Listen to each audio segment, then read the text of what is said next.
Hello YouTube, it is your girl. Hey everybody, I just wanted to get on here and say hello. I know it has been a little while since I've posted. I'm gonna be honest, your girl has been struggling. I probably seem so bipolar. Because you'll see one video, I think the last video I posted, I was really happy and I felt great. And then immediately after that, it was almost like I just had a really horrible day. And a lot of it just has to do with the pressure that life puts on us, and then with the added weight of the pressure that we put on ourselves, sometimes things can start to become unbearable, especially when you're somebody like me who is struggling a lot with, just mental health as well. And that's not a taboo thing to say, let's be real. Mental health is very prevalent, and it's out here and it's a real thing. And some of us are more inclined to speak on it and talk about it than others, but it doesn't mean that it's not there. So I am not ashamed to admit that I do struggle with mental health issues. So yeah, the last few days have been really difficult for me because, as I mentioned, I am a mom of 4. And, I have a set of twins who are still in elementary. I have a middle schooler, well, a soon-to-be middle schooler next year. And then I have a kid transitioning out of high school next year. So a lot of different spots that I'm in, a lot of different hats I have to wear. And I'm one of those people that, have a very hard time organizing my thoughts and the things that I need to get done in my head. I just see everything as a whole and I freak out, and then I end up ultimately doing nothing. And that's kind of where I was at on Friday. I just kind of broke, had a meltdown. I was like, I'm just mentally taxed out. I do not have anything else to give between work, my kids, trying to keep a clean house, trying to cook, trying to have somewhat of a social life. It gets really challenging. It gets really hard. And I think it's important that we admit that to ourselves.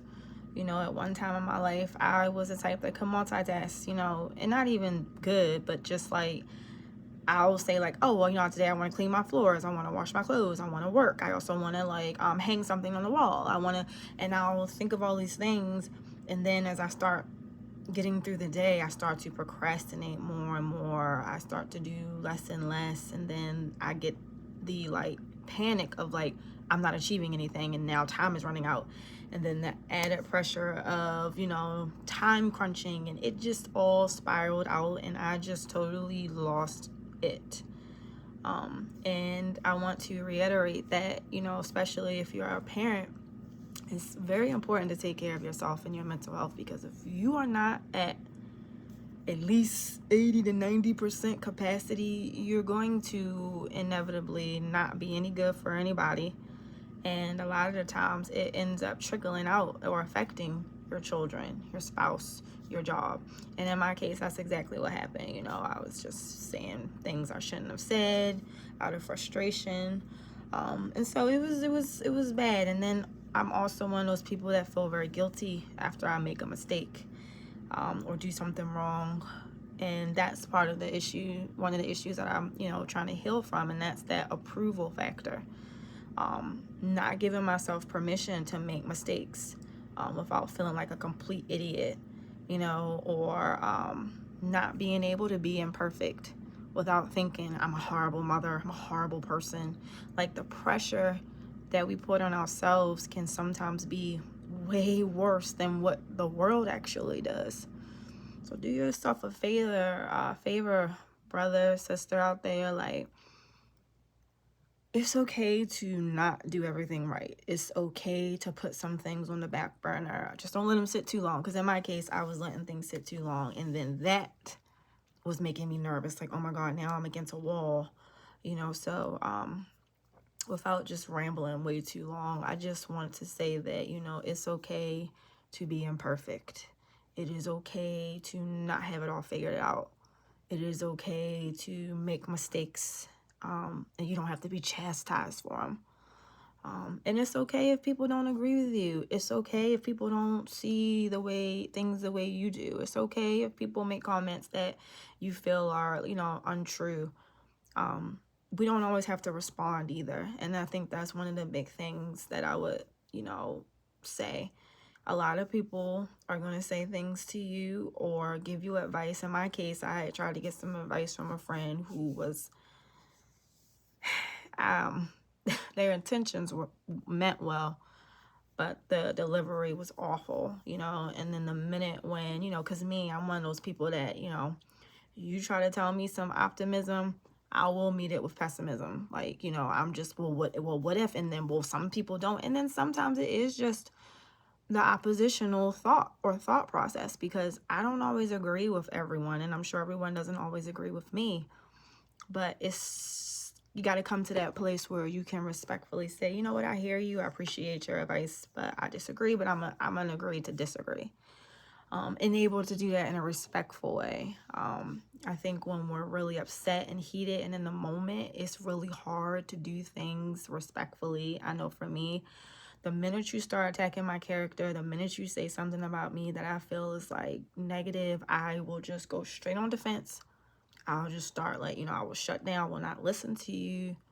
Because in my case, you know, those negative comments weigh very heavy on me because I already think so lowly of myself in some regard, you know.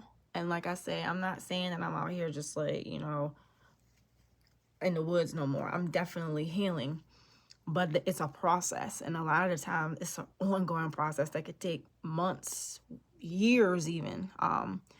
And everybody's not understanding of that. And, you know, the language that you speak, the things that you say, when you start to like challenge everything they say, a lot of people get frustrated. A lot of people want to give up on you. But I would encourage you to kind of like not internalize that stuff. In hindsight, I wish I didn't, because it only made my day worse, because now whatever the person was trying to inflict upon me, I started holding that in and carrying that with me as well, on top of everything I was feeling already. Luckily, we were able to make amends and, you know, apologize for the things said later on. But, you know, still, I wish I would have been able to address that in a more positive, respectful manner. And I don't know if you're like me. When I get upset, I am animated. I get very loud. You know, even when I'm not mad, it's just when I'm passionate, I have a very loud, you know, projection. And people will sometimes take that as, can you bring it down? And I get mad at that, like, what you trying to say, you know? And it's just like, you know, hypersensitivity to all the negative things said about you. But people can say 20 nice things about you, and I barely hear that. It's like, yeah, whatever. But you say something mean about me, I'm on it. So anyway, guys, I'm not gonna ramble too long. I just wanted to let you guys know your girl is out here. I am good. Life is still good. I'm starting working, and I'm trying to stay focused, but in the middle of that focusing, I still need outlets. So anyway, I love you guys. Thank you to all my subscribers. This would not be possible if it wasn't for you. Well, it would be, but I wouldn't have anybody watching, and I would be talking to myself. And that's fine too, you know, but because it's not all about the subscribers. But I do want people to receive this material that I'm speaking, and I hope that it reaches somebody that really needs it and can relate. So have a wonderful Monday, everybody, and I will see you all soon.